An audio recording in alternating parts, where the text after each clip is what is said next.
I had imagined the moment 100 different ways when Miles would see me in the lavender dress, smile, that crooked smile like his father's, and say something sweet and clumsy like, "Mom, you look radiant." But none of that would happen now. He stood in the doorway that morning with that careful look on his face, the one he wore when he knew he was about to hurt me, but didn't want to admit it. His hands were stuffed in the pockets of his khakis, shoulders tense beneath a light blue dress shirt Jenna had probably picked out for him. "She says it's her day, Mom," he murmured, eyes focused somewhere behind me on the hallway wall, or the framed photo of his high school graduation. I smiled. What else could I do? I nodded and said, "I understand, sweetheart." My voice sounded even to my own ears, which surprised me. "Thank you for letting me know." He looked relieved. He kissed my cheek before he left, as if that would smooth the knife he had just pressed into my chest. I watched from the window as he walked down the porch steps, got into his car, and drove away without looking back. I waited until the sound of his engine faded before I let myself sit. The lavender dress hung from the door frame like it was waiting for me to come claim it. I had picked the fabric months ago, a soft cotton silk blend that caught light just right, not flashy, not white or gold or anything bridal, just lavender, dignified, calm, the color of lilacs in early spring. I folded it slowly and placed it back in the closet, carefully smoothing the sleeves. As I did, something inside me, something I couldn't quite name, began to shift. Not rage, not bitterness, just a hollow ache giving way to a sharper edge, the kind that comes from being unseen, unwelcome, unnecessary. I stood there for a while, hands on the doorframe, staring at that closet like it held all the questions I wasn't brave enough to ask my son. Then I turned and reached for my keys. I had a few errands to run. One of them would take me past the florist on Monroe Street. I told myself it wasn't about pride. I had wrapped the cast iron Dutch oven in floral paper, added a ribbon, and written a simple card for your new home, wishing you many happy meals. No signature, just that. I didn't want it to feel petty. I only wanted to let go of something that no longer felt mine. The drive across town was slow and quiet, the kind of Savannah afternoon where time thickens and everything feels a little too still. I left the package on the front porch of Jenna's mother's house, tucked discreetly behind the potted hibiscus. Then I got back into my car, thinking I'd treat myself to a coffee on the way home. Small reward for behaving graciously when I could have done otherwise. The cafe on the corner of Monroe and Tatnall had parking today rare. I pulled in, turned off the engine, and sat for a minute. That's when I saw her. Across the street in front of the florist shop, Jenna stood with a man I didn't recognize. He was taller than Miles, broader too, with rolled-up sleeves, and that careless confidence men like him always seemed to carry. Jenna was laughing, really laughing, and she reached up to touch his chest like they were sharing a private joke. Then just like that, he leaned in and kissed her. Not a peck, not a cousinly hug, a kiss long enough for my stomach to tighten. I didn't breathe. I didn't blink. I didn't even think. My hand moved on its own. I picked up my phone and tapped the camera. One shot, another, zoomed in through the windshield, her hand on his wrist, his fingers brushing her cheek. They didn't notice. They were too caught up in each other. When they finally walked off down the street, arms brushing hers, looping into his, I lowered the phone, locked it, and laid it gently in my lap. The coffee no longer mattered. I drove home, with both hands on the wheel, heart steady, mind racing. Back in my kitchen, I opened the photos and studied them closely. His face, handsome, confident, wasn't one I'd seen at family gatherings or on Miles's Instagram. This man didn't belong in Miles's world, but Jenna clearly belonged in his. Maribel didn't even let me finish the story before opening her laptop. That's how she was sharp as ever, even in her 70s, and loyal in a way that never asked questions first. "Show me the photo," she said, adjusting her glasses with those quick, no-nonsense fingers of hers. I handed her my phone and watched her face tighten as she studied the image. "Give me a minute," she murmured. 5 minutes later, we had a name. Trent McCall, gym owner, based in Atlanta. Maribel pulled up his social media faster than I could exhale. His profile was everything I expected. Shirtless mirror selfies, motivational quotes in all caps, a line of comments from women with fire emojis and hearts. Then she clicked on his recent story. There he was on a beach, sunlight, hitting his shoulders just right, and beside him, a woman in a floppy sun hat. The lower half of her face was hidden behind sunglasses and windblown hair, but I didn't need to see more.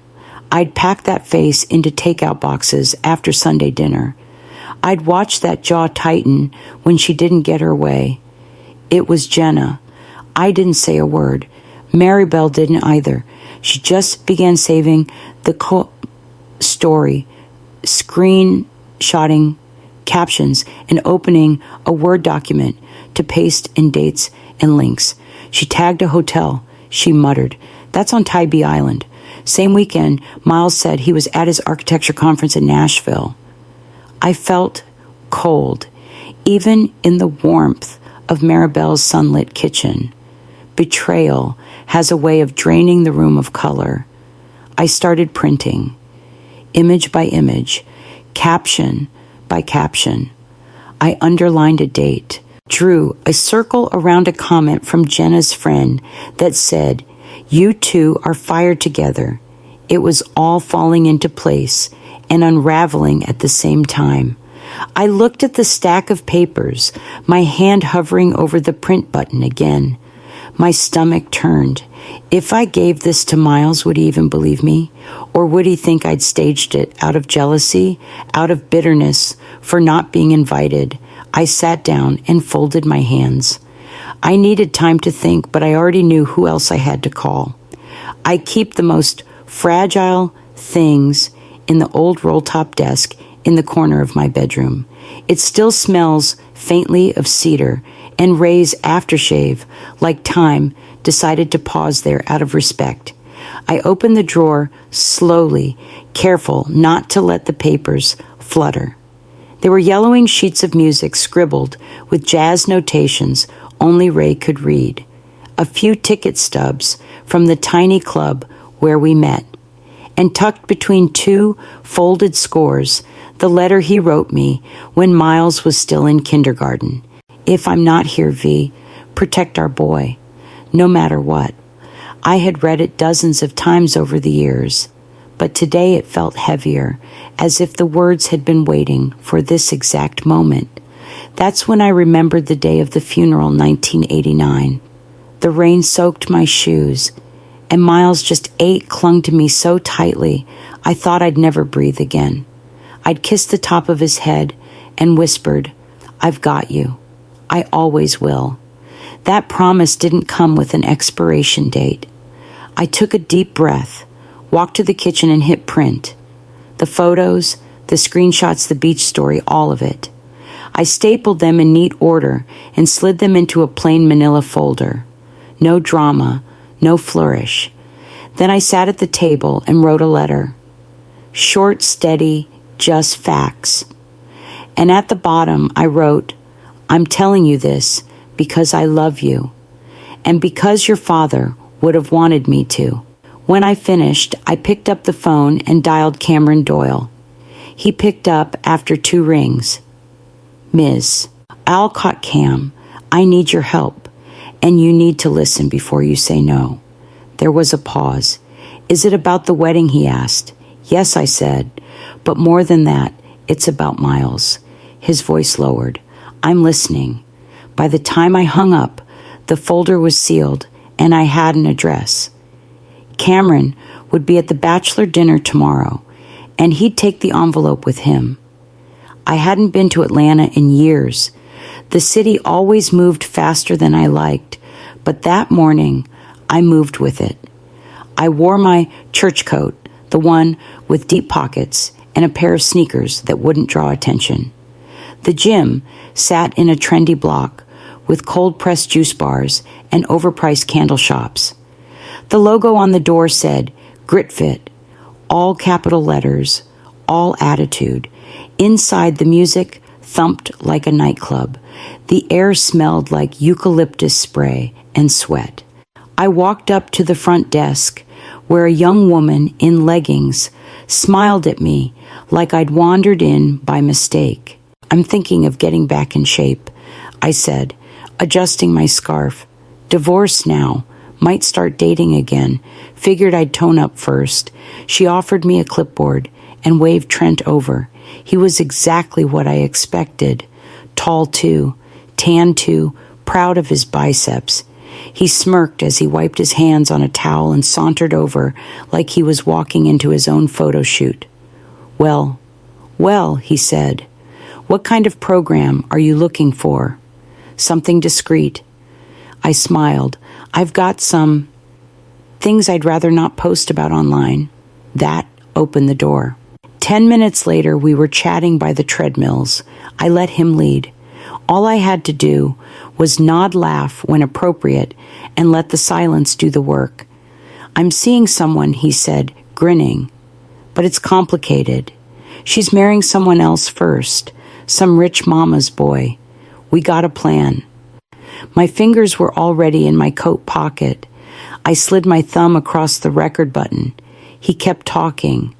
She says he's soft. Money's in the family name, though.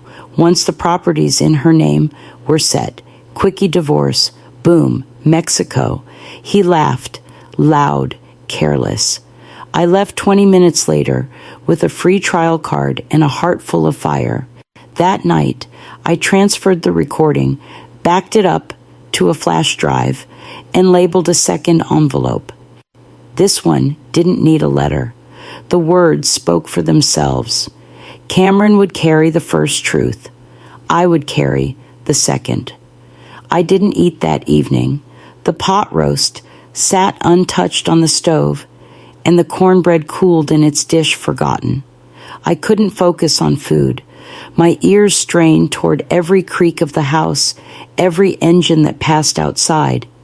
Cameron had said he'd handle it, that he'd wait for the right moment, that he'd play the audio once everyone was seated and the noise had settled. I trusted him.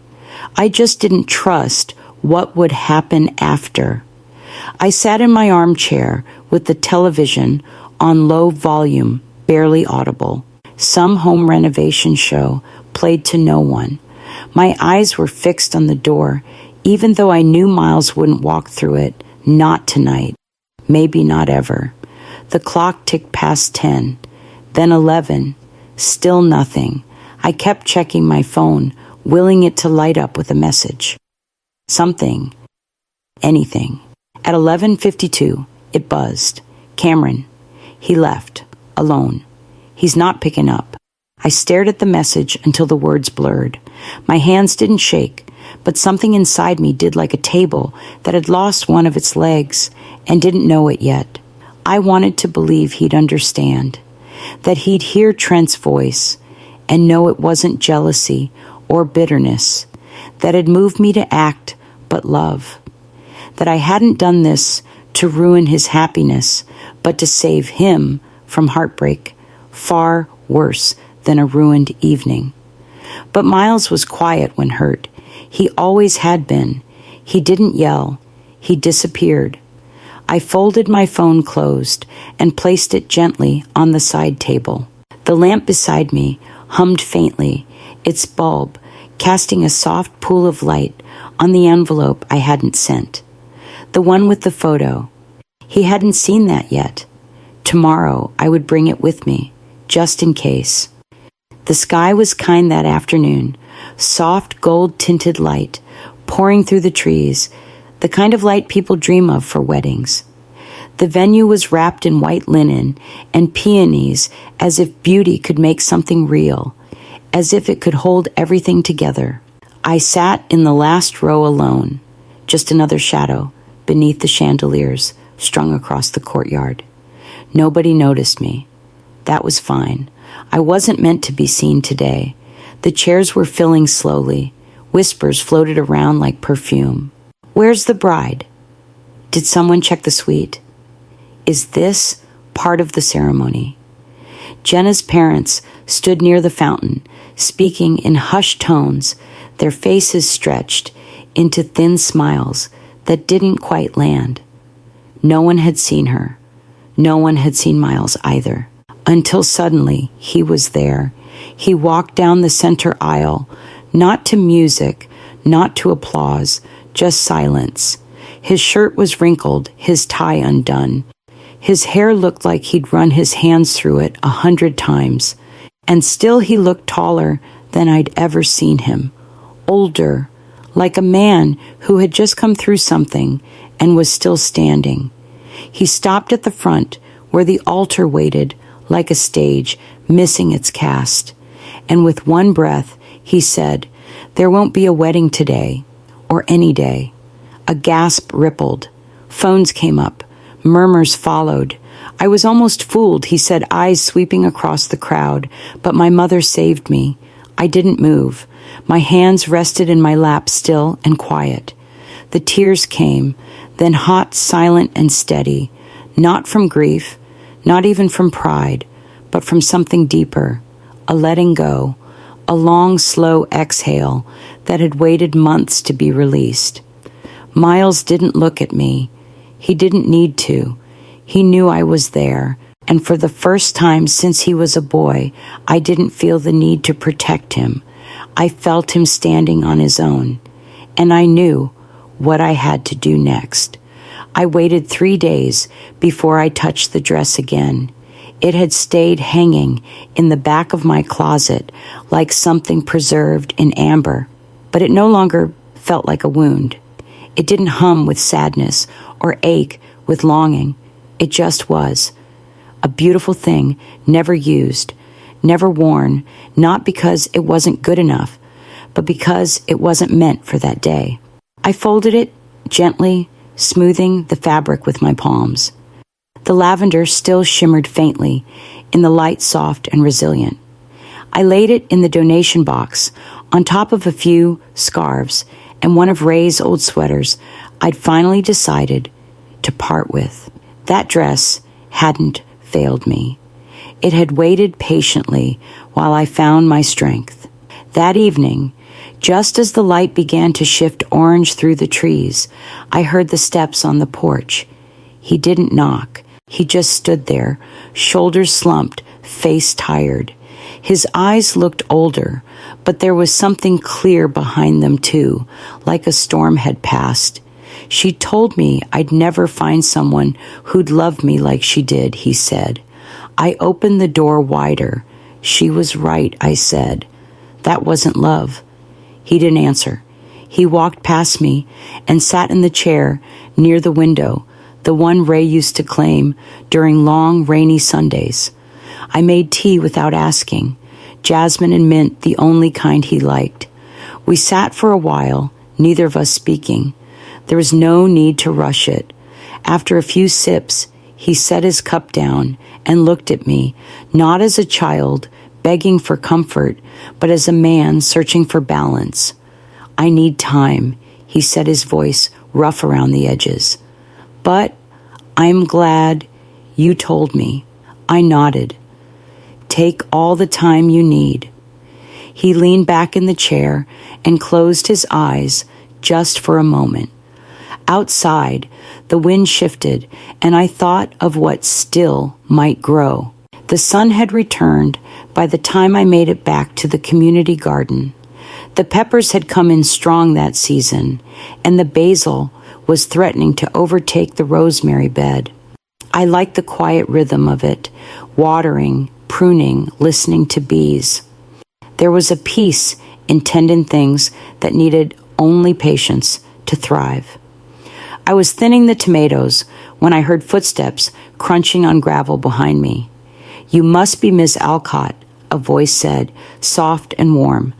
I turned to find a woman around Miles's age, wearing a sun hat and a green apron with sunflowers stitched across the front. Her smile was easy, the kind that didn't need polishing. "Celeste Rayner," she said, extending a hand. "I helped with the flowers at the wedding. That wasn't." I raised a brow. "You have my sympathy." She laughed. "It's not the first time I've seen a bride vanish, believe it or not, but it was the first time I saw a groom stand up like that. Took courage." She knelt beside me and pulled a few weeds without needing direction. We worked in silence a while before she said, "I've run into your son a few times since then, at the co-op, and once at the bookstore downtown." There was a softness in her voice when she spoke his name. Not pity, something gentler, something honest. "He mentioned you," she added, pulling a small envelope from her apron pocket. Inside was a single sunflower just starting to open. "Said you saved him." I took the flower carefully. The stem was still damp. I nodded, unsure what to say. She didn't fill the silence with fluff, which I appreciated. Some people don't know how to leave room for quiet. "He's good," she said after a pause. "Still figuring things out, I think. But good." I tucked the sunflower into my basket, arranging it gently between the parsley and a head of red lettuce. "Well," I said, glancing up at her, "if he's running into you, then he's in the right places." She smiled again, brushing dirt from her hands. I could already hear the screen door creaking in my mind, Miles's voice not far behind it.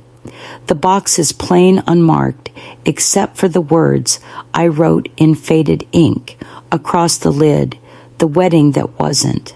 I've kept it tucked in the back of the closet behind old coats and a sewing kit I haven't opened in years. But today, for reasons I can't quite explain, I take it out one last time. Inside is the lavender dress, carefully folded, still smelling faintly of starch and lilac. The envelope of photos is sealed. Now no need to reopen that story. The flash drive is wrapped in a cloth napkin from the cafe where I first saw them, and tucked beneath it all, my handwritten letter to Miles, the one he never had to read. I rest my hands on the edge of the box and breathe in slowly. Some dresses were never meant to be worn, just like some weddings were never meant to happen. I don't feel sorrow anymore when I say that. I feel certainty that things unfolded the way they were supposed to. That love, real love, is sometimes the quiet work of showing up, telling the truth, and holding steady when no one else will. From the kitchen window, I can see them, Miles and Celeste, kneeling side by side in the garden bed, arguing playfully about which tomato variety will grow faster. He's smiling, and she reaches for his hand without needing a reason. It's nothing grand, just honest, and that's more than enough. I walk to the bookshelf and touch Ray's old photo. He's laughing in the picture, holding Miles on his shoulders during a 4th of July parade decades ago. "Promise kept, old man," I whisper.